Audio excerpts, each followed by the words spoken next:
Continuando o nosso programa, hoje nós vamos falar de aneurisma cerebral.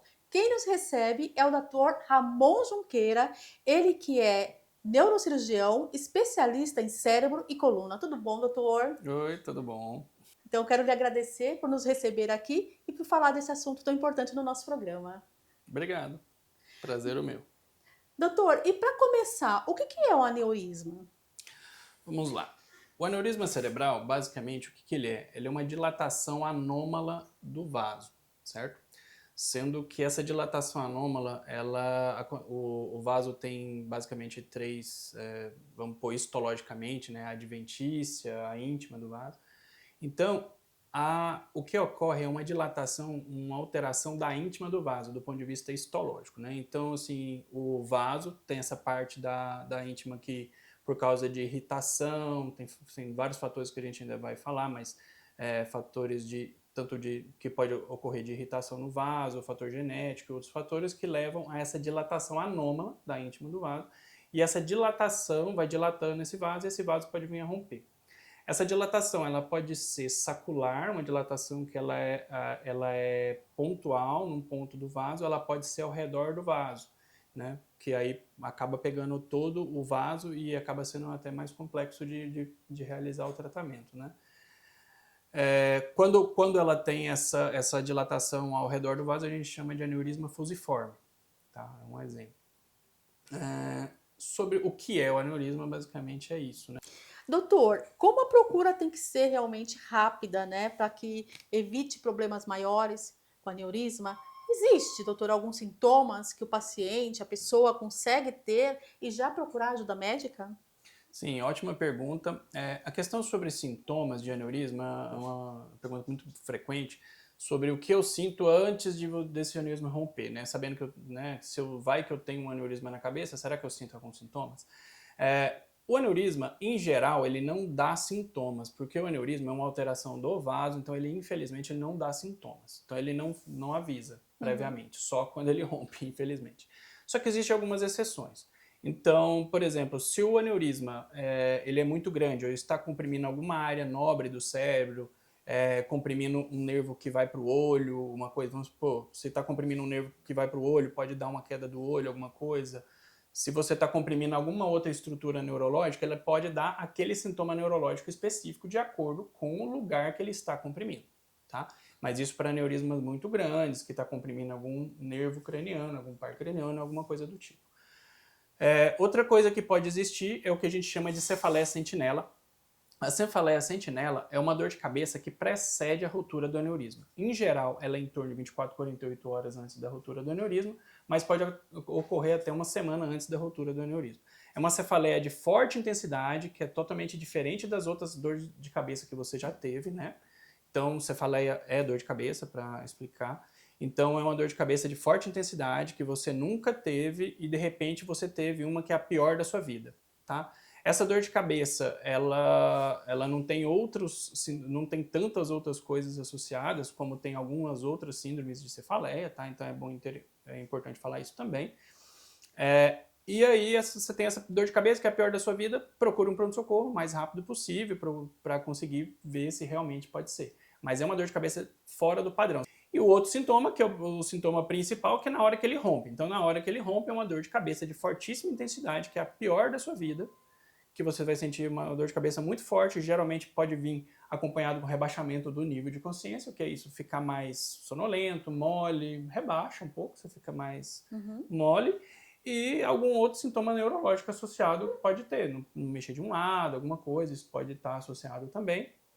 E aí, geralmente, quando o paciente às vezes chega no hospital, até depois de alguns dias, que aí vai ter a rigidez de nuca e outros sintomas aí do sangramento. Existem alguns fatores de risco, doutor? Muito bom também falar sobre isso, sobre os fatores de risco. Os fatores de risco hoje a gente pode dividir principalmente nos fatores de riscos modificáveis e os não modificáveis, tá? Vamos falar primeiro dos fatores de risco não modificáveis, que a gente não consegue modificar, Uhum. como idade, né? O pico de incidência do aneurisma, a gente sabe que é em torno de entre 50 e 60 anos, né? Entre a quinta e a sexta década de vida. Então, entre em torno de 50 a 60 anos, então vamos pôr a média de 55 anos, né? Que é a de ruptura do aneurisma. Mulher tem uma leve predileção, né, para aneurisma, então a mulher tem um risco relativo de em torno de 1,6%, 1,3 a 1,6% de risco relativo a mais de ter aneurisma do que no homem. Então isso para fatores não modificáveis, não tem como você mudar a sua genética nesse ponto. Tá? Existem alguns fatores de risco também do ponto de vista genético, algumas doenças, né, doença de alterações do colágeno, doença de Ehlers-Danlos, etc. Então, que pode dar isso. Uma coisa interessante de falar também, quando você tem qual que é a sua chance de ter um aneurisma no cérebro, na população geral? Vamos pôr em torno de 2 a 3%. Se você tem alguém na família de primeiro grau que tem um aneurisma cerebral, é bom investigar, porque aí a sua chance pula para 8%. Tá? Então, se você não tem ninguém na família em primeiro grau que não tem aneurisma, a sua chance ainda está na faixa aí de 2% de chance de ter um aneurisma, mas se você tem alguém na família, você já pula para 8%, que já aumenta um tanto razoável na estatística. Então, esses são os principais fatores aí de risco não modificáveis, né? Essas que a gente não consegue mexer, a predisposição familiar, a idade, o sexo, etc. Os principais fatores de risco realmente hoje de aneurisma que a gente consegue mudar, os dois principais são pressão arterial e tabagismo. Esses são principais fatores que aumentam a taxa de aneurisma e ruptura aneurismática. Tá? Então, o tabagismo, obviamente, porque ele causa uma inflamação dessa parede do vaso, né, igual eu estava explicando da histologia. Também tem a pressão arterial, porque também causa o mesmo efeito, né? Aumenta a pressão, ou a pressão arterial não controlada, a hipertensão arterial não controlada.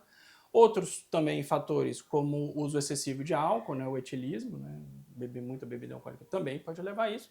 E tem outros menos, mas que também aumentam um pouco o risco, que é diabetes, que é algumas outras doenças também que pode alterar a íntima do vaso, né, vascular. Ou seja, várias doenças, né, doutor, associadas aí podem estar aumentando essa chance de ter um aneurisma, né? Sim. Então, você ter ciência dessas questões já é bastante importante e tá para poder prevenir, né, tentar aí não ter esse aneurisma. E doutor, como que é feito o diagnóstico? É aqui mesmo no seu consultório? Existe algum exame específico para fazer para poder dar esse parâmetro? Sim, uma ótima pergunta. Então, a questão do diagnóstico como a maioria das vezes o paciente vai parar no hospital, né? Então, é uma dor de cabeça, forte intensidade, etc., ele procurou o hospital, né? E aí no hospital vai ser feito os exames para tentar fazer o diagnóstico. Então, primeiro, sempre quando chega no hospital com pior dor de cabeça na vida, geralmente é feita uma tomografia de crânio simples. Nessa toma de crânio simples, se não tiver nada, já fica tranquilo, não tem nenhum sangramento. Mas mesmo assim, pode ter um sangramento muito leve que pode não aparecer na toma, que é difícil, mas pode aparecer, pode não acontecer. O que faz hoje o diagnóstico para você saber se tem um aneurisma, a gente vai falar em 3 exames principais, né? A angiorressonância, a angiotomografia e a angiografia cerebral. Tá? A angiorressonância, ela tem uma menor sensibilidade. Tá? Então, em questão de sensibilidade, é lógico que a menor é a angiorressonância, depois, melhor que ela, vem a angiotomografia e melhor que todas, a angiografia cerebral. Tá? A angiorressonância tem uma menor sensibilidade, depois a angiotomografia consegue pegar aneurismas de até em torno de 0,2, mais ou menos, centímetros. Então, consegue pegar aneurisma pequenininho. Menor do que isso, vai ter que ser uma angiografia cerebral digital, de preferência. Aí sim, a gente consegue ver mais detalhes do aneurisma, como que está o aneurisma, o enchimento do aneurisma e etc. Então, esses, em questão de exames, são os principais, né? Quando o paciente chega, a gente faz uma tomografia e vê que tem sangramento, a gente também, muitas vezes as pessoas até ouvem falar, tem uma graduação que a gente fala, né, desse sangramento, que é a graduação de Fischer. Essa graduação de Fischer, Fischer 1, 2, 3 e 4, é devido ao grau de sangramento cerebral. Tá? E isso interfere diretamente, essa classificação foi feita basicamente para a gente, interfere diretamente no grau de vasoespasmo que vai gerar isso depois da lesão, da ruptura do aneurisma. Doutor, e como que é feito o tratamento ou cirurgia? Acho que somente cirurgia, né? No caso dele ter se rompido, né? Muito bom. Não somente cirurgia, né? Porque o que acontece é que quando o aneurisma rompe, você tem dois métodos de tratamento. Você pode fazer uma cirurgia, fazer uma craniotomia, etc. Depende, né? Se você tiver um hematoma, alguma coisa, acaba tendo que fazer uma craniotomia mais de urgência. Então, uma craniotomia que é você abrir uma parte do crânio para você conseguir chegar no cérebro e clipar o aneurisma, tá? Ou você faz por endovascular, tá? Segundo o último guideline que a gente tem aí do Stroke 2023, o que a gente sabe hoje? Que os pacientes que têm ruptura do aneurisma, quando o aneurisma já rompeu, em geral, o tratamento endovascular acaba sendo melhor.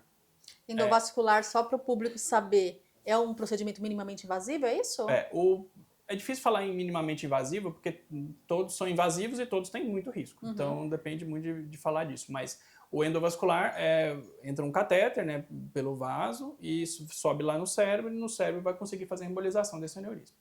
Então, tem dois jeitos de tratar. Ou você clipa ou você faz a embolização. A embolização é por via endovascular. Entra por dentro do vaso e faz a embolização.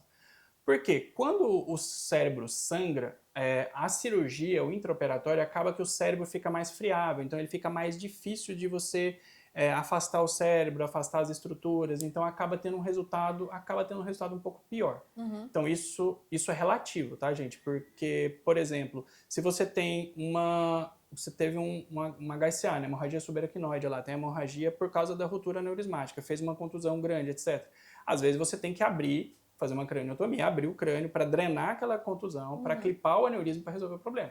Se você fizer só endovascular, você não vai conseguir drenar aquela contusão, etc. Por isso que eu falo que é relativo. Mas quando é ruptura, em geral, tem uma tendência de ter um resultado melhor via endovascular. Quando é um aneurisma incidental, aí depende também da localização do aneurisma, onde está incidental é quando você não teve nenhum sintoma, fez um exame e achou o aneurisma e você não tem nenhum sintoma. Foi fazer o exame lá e achou. Aí a cirurgia já costuma ter um benefício maior em alguns locais, né? Alguns vasos do cérebro. Outros vasos, não. Outros vasos ainda continuam sendo endovascular. Doutor, e como fica a qualidade de vida desse paciente que fez a cirurgia, né, que foi um sucesso a cirurgia e às vezes, né, pensa que vai ficar restrito a muitas coisas? Como fica essa qualidade de vida? A qualidade de vida, se o paciente depende muito do quanto que ele vai ter de sequela ou não, né? Então, assim, a gente acabou de falar assim que a taxa de mortalidade aí da ruptura aneurismática em torno de 20% pré-hospitalar, em torno de mais de 20 e poucos por cento intra-hospitalar. A gente tem aí próximo aí de 50, entre 50 e 60, isso depende de país para país, mas vamos pôr nessa taxa de mortalidade. Essa é a taxa de mortalidade. A taxa de morbidade, que é o que é morbidade? É o quanto que o paciente vai ficar de sequela, não um déficit. Por exemplo, não mexer um braço, por exemplo, não mexer alguma coisa. É basicamente essa sequela que vai ficar no paciente, mesmo com ou sem cirurgia, independentemente, mas depois da cirurgia é essa sequela que acaba ficando, tá? Se você conseguir ter sucesso na cirurgia, fazer a cirurgia, o paciente ficar bem e não ter sequela, é uma vida normal. Basicamente, vai seguir uma vida normal, tá? Eu costumo falar para os meus pacientes terem um certo cuidado no começo, porque acaba que a gente clipa o aneurisma e aí os pacientes às vezes querem fazer. Eu já tive paciente de querer ir andar de jet ski depois da clipagem, ou paciente que foi fazer outra coisa, mas eu falo, não faz nada muito agressivo, tá? Não faz nenhum esporte muito radical, pelo menos no começo, né? E aí depois é basicamente vida normal, na maioria dos pacientes que não tem sequela. Os pacientes que têm sequela, aí vai depender muito do tipo de sequela, o grau de sequela, né, de cuidados que vai ter depois de como é que vai ficar. Mudança também, né, algumas questões diariamente que ele vai ter que mudar, por exemplo, se Sim. fuma vai ter que parar de fumar, Sim. né, cuidar mais da saúde num todo realmente, né, Sim. doutor? Os pacientes que fazem embolização, que depende, né? Você pode fazer embolização tanto por mola, você coloca a embolização pode ser feita por mola ou por um stent que a gente chama de stent diversor de fluxo. Aí esses pacientes, muitas vezes, né? Eu falando que depende porque tem algumas variantes, mas vai ter que continuar tomando algum remédio aí por um tempo, tá? Então aí eles continuam tomando aí AS, às vezes AS clopidogrel por um tempinho, para não deixar esse stent estenosar, isso estenosar assim é fechar. Então não deixar isso fechar o vaso e ele depois acaba tendo uma isquemia. Então isso é uma outra coisa importante também. Mas fora isso, basicamente vai seguir uma vida normal. E claro, acompanhamento com o seu cirurgião, né, doutor? Sim, claro. Tem que manter o acompanhamento. Tá certo, doutor. Muito obrigada por todos os seus esclarecimentos aqui no nosso programa. Com certeza é um alerta que a gente precisa dar sempre, diariamente, ter essa atenção. Muito obrigada. Contribuiu muito aí com nossos telespectadores, com a Muito obrigado. população. Até o nosso próximo encontro. Obrigado. É o programa Saúde na TV, sempre com muita informação e responsabilidade para você. Conversei agora com o Dr. Ramon Junqueira, ele que é neurocirurgião. Você também pode acompanhá-lo através das redes sociais.